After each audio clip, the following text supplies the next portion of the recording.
बिस्मिल्लाहिर्रहमानिर्रहीम। अस्सलाम वालेकुम। आप देख रहे हैं रोशन पाकिस्तान। मैं अख्तर बलोच हूँ। आज के व्लॉग में जानेंगे कि किस तरह पाकिस्तान इस वक्त दुनिया के 10वें ताकतवर तरीन मुल्कों की फहरिस्त में शामिल हो गया है। और ये फहरिस्त या रैंकिंग जिस रैंकिंग एजेंसी ने बनाई है उसका नाम है ग्लोबल फायर पावर एजेंसी। देखेंगे कि ये कैसे काम करती है और रैंकिंग करते वक्त किन किन चीज़ों को मद्देनज़र रखा जाता है और कैसे पाकिस्तान ने इसराइल, ऑस्ट्रेलिया, जर्मनी, इटली और स्पेन जैसे तरक्की याफ्ता ममालिक को पीछे छोड़ दिया है। और ये जानेंगे कि GFP यानी ग्लोबल फायर पावर एजेंसी या रेटिंग एजेंसी ने कैसे पाकिस्तान की मिलिट्री की रैंकिंग करते हुए कौन सी चीज़ें मिस कर दी हैं। और इसी से रिलेटेड एक सरप्राइज़ न्यूज़ भी है। लेकिन इससे पहले अगर आप हमारे चैनल पर नए हैं तो चैनल को सब्सक्राइब करें, वीडियोस को लाइक और शेयर किया करें ताकि हमारा मिशन कि हम पाकिस्तान का रोशन चेहरा दुनिया के सामने उजागर कर पाएँ में हमें कामयाबी हासिल हो और हमारा पैगाम दूर दूर तक पहुँचे। आदाद शुमार के हवाले से एक मशहूर वेबसाइट है जिसका नाम है स्टेटिस्टा। उसके ऊपर मैंने देखा कि पाकिस्तान को उन्होंने दुनिया के 10वां ताकतवर तरीन मुल्कों की फहरिस्त के अंदर शामिल किया हुआ था।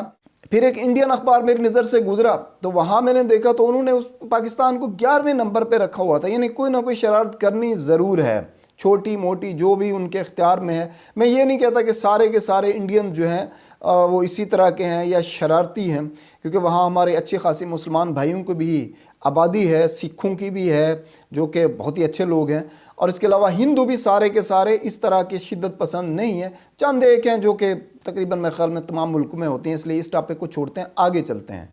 इसको कंफर्म करने के लिए मैंने GFP यानी ग्लोबल फायर पावर वेबसाइट के ऊपर जाके देखा तो वहाँ वाकई पाकिस्तान दुनिया के 10वें ताकतवर तरीन ममालिक की फहरिस्त में शामिल था।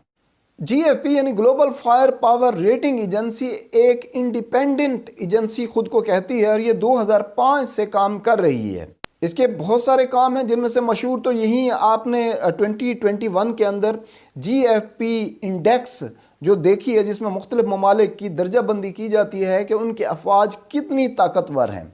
इसके अलावा ये करते हैं नेशन इंडेक्स बनाते हैं, यानी मुख्तलिफ ममालिक का एक इंडेक्स बना देते हैं कि जंगी लिहाज से ये किस काबिल है ये मुल्क। इसके अलावा ये कंपेयर पावर्स भी करते हैं, यानी आप दो ममालिक का कंपैरिजन भी कर सकते हैं कि खुदा ना खास्ता अगर उनके दरमियान जंग हो जाती है तो किस मुल्क को एडवांटेज और एज होगा दूसरे मुल्क के ऊपर। इसके अलावा ये कोलिशन बिल्डर भी बनाते हैं, यानी बहुत सारे ममालिक का एक इत्तेहाद बनाते हैं और फिर देखते हैं कि कौन सा इत्तेहाद इनमें से ज़्यादा ताकतवर है। इसके अलावा ये देखते हैं दुनिया भर में फ्लैश पॉइंट्स को, यानी जहां या तो जंग हो रही होती है या जंग होने का ख़तरा होता है। जैसे आर्मीनिया और अज़रबैजान की जंग हो चुकी हुई है, उसको इन्होंने कंपैरिजन उसका बनाया हुआ था। इसके अलावा इंडिया चाइना का स्टैंड ऑफ है, या फिर तैवान और चाइना की जंग मुमकिन तौर पर हो सकती है, या फिर ग्रीस और तुर्की की जंग को भी इन्होंने दिखाया हुआ है। इसके अलावा ये मुख्तलिफ रीजन्स की भी रैंकिंग करते हैं, जैसे एशियन रीजन हो गया, एशिया पैसिफिक का रीजन हो गया, मिडल ईस्ट हो गया या EU रीजन हो गया।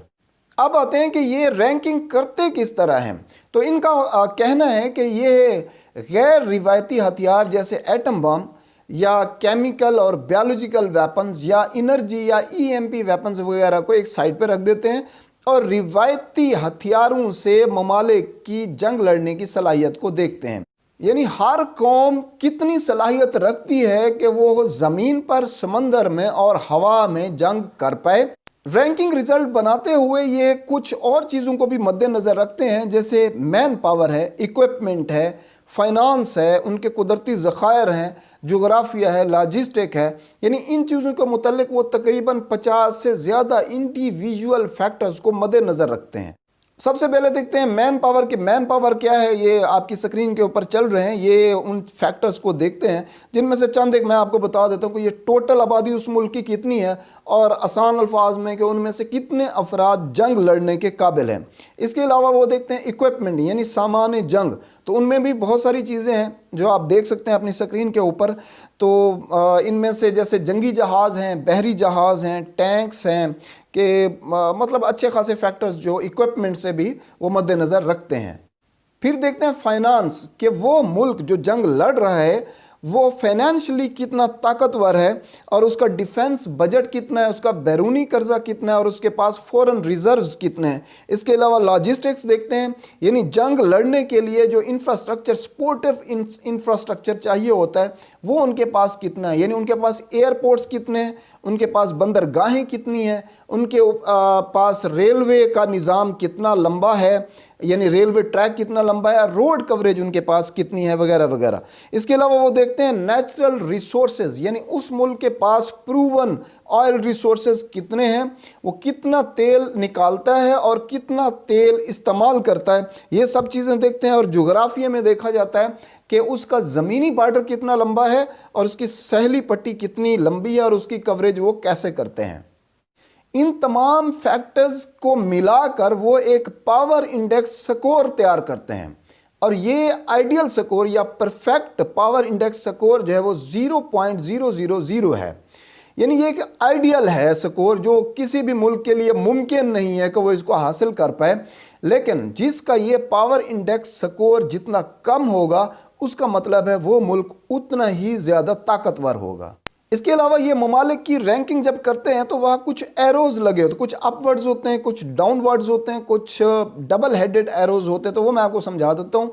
जो ग्रीन कलर के अपवर्ड एरोज होते हैं किसी मुल्क की रैंकिंग के साथ, उसका मतलब है कि इस मुल्क की जो पावर, मिलिट्री माइट या पावर है वो बढ़ रही है। और जिन ममालिक की रैंकिंग के साथ डबल हेडेड एरो होता है ग्रे कलर का, उसका मतलब है कि उसकी पावर में ना इजाफा हो रहा है और ना ही कमी हो रही है। जबकि एक और तीसरा होता है रेड कलर का एरो जो डाउनवर्ड होता है, इसका मतलब है कि उस मुल्क की मिलिट्री की ताकत कम हो रही है। जीएफपी का कहना है कि वो आदाद शुमार या तो डायरेक्ट इन ममालिक से रब्ता करके लेते हैं या फिर CIA की फैक्ट बुक से उठा के ले लेते हैं और इस तरह ममालिक की स्कोरिंग करते हैं, यानी पावर इंडेक्स स्कोर उनका बनाते हैं। पाकिस्तान 2021 के अंदर 10वें नंबर के ऊपर इस वक्त मौजूद है इस पावर इंडेक्स स्कोर के अंदर। 2020 में ये 15वें नंबर पर था और इस तरह 5 दर्जे बेहतरी के साथ इसने अपनी रैंकिंग में इजाफा किया और 10वें नंबर पर ये मौजूद है इस वक्त। दुनिया में इस वक्त तकरीबन 193 UN के मुस्तकिल मेंबर्स हैं, जिनमें से 2 ऑब्जर्वर स्टेट्स भी शामिल हैं जैसे वेटिकन और पैलेस्टाइन की रियासत। तो इस तरह 195 ममालिक होते हैं मुकम्मल दुनिया के अंदर। तो उनमें से 138 ममालिक की ये रैंकिंग करती है GFP। तो इस तरह 2021 में पहले नंबर के ऊपर अमेरिका, दूसरे के ऊपर रशिया, तीसरे के ऊपर चाइना, चौथे के ऊपर इंडिया और 5वें के ऊपर जापान थे। जबकि 10वां नंबर पाकिस्तान के पास था और 138वां नंबर भूटान के पास है, यानी आखिरी रैंकिंग के ऊपर। अब पाकिस्तान की इस रैंकिंग की थोड़ी सी तारीख जान लेते हैं। 2009 यानी जरदारी साहब के दौर के अंदर पाकिस्तान सबसे निचले दर्जे के ऊपर था, यानी 20वें नंबर के ऊपर। 2015 के अंदर ये 17वें नंबर पे था, यानी नवाज शरीफ का दौर जो है उसके ऊपर ये 17वें में था। 2020 में ये 15वें पे था और 2021 में इसने तरक्की करके ये 10वें नंबर पे पहुंच गया है और बहुत सारे तरक्की याफ्ता ममालिक को पीछे छोड़ दिया है। जैसे इटली की जो है वो 12वें नंबर पे रैंकिंग है इस वक्त। जर्मनी जो है वो 15वें नंबर पर है, स्पेन 18वें पर, ऑस्ट्रेलिया 19वें पर और इसराइल जो है वो इस वक्त 20वें नंबर के ऊपर मौजूद है। अगर इस्लामी ममालिक में देखें तो पाकिस्तान इस वक्त नंबर 1 ताकतवर तरीन फौज का हामिल मुल्क है। तुर्की इसके करीब तरीन है जिसका नंबर 11वां है। इसके अलावा इजिप्ट है जिसका नंबर 13वां है, ईरान का नंबर 14वां है, इंडोनेशिया 16वें नंबर पर है, जबकि सऊदी अरब इस फहरिस्त में 17वें नंबर पर है। एशिया के अंदर अगर रैंकिंग देखें तो पाकिस्तान का नंबर 6 है। एशिया पैसिफिक रीजन के अंदर अगर पाकिस्तान की रैंकिंग देखें तो वो नंबर 7 पे है। अब देखते हैं कि जीएफपी ने पाकिस्तान मिलिट्री की रैंकिंग करते हुए कौन सी चीज़ें मिस कर दी हैं। नंबर 1 ईमान, यानी ये पाकिस्तान आर्मी या मिलिट्री का मोटो है, यानी ईमान, तकवा और जिहाद फी सबीलिल्लाह। तो ईमान उसने मिस कर दिया, यानी हम सिवाय अल्लाह ताला के किसी को इस दुनिया के अंदर आखरत का बादशाह नहीं मानते और उसी के सामने सिर्फ सर को झुकाते हैं और किसी के सामने नहीं झुकते। दूसरे नंबर के ऊपर है तकवा, यानी हमें खौफ और डर सिर्फ अल्लाह ताला की ज़ात का है और किसी का हमें कोई डर नहीं है। اور تیسرے نمبر پر ہے جہاد فی سبیل اللہ، یعنی اللہ تعالیٰ کی بادشاہت قائم کرنے کے لیے ہم لڑتے ہیں، اور اگر لڑتے ہوئے ہم مر جائیں تو ہم شہید کہلاتے ہیں، جس کا درجہ اسلام میں موت کے بعد سب سے بلند ہے، اور اگر ہم بچ جائیں تو ہم غازی کہلاتے ہیں، اور غازی کی عزت و تکریم اسلامی معاشرے میں بہت زیادہ ہے۔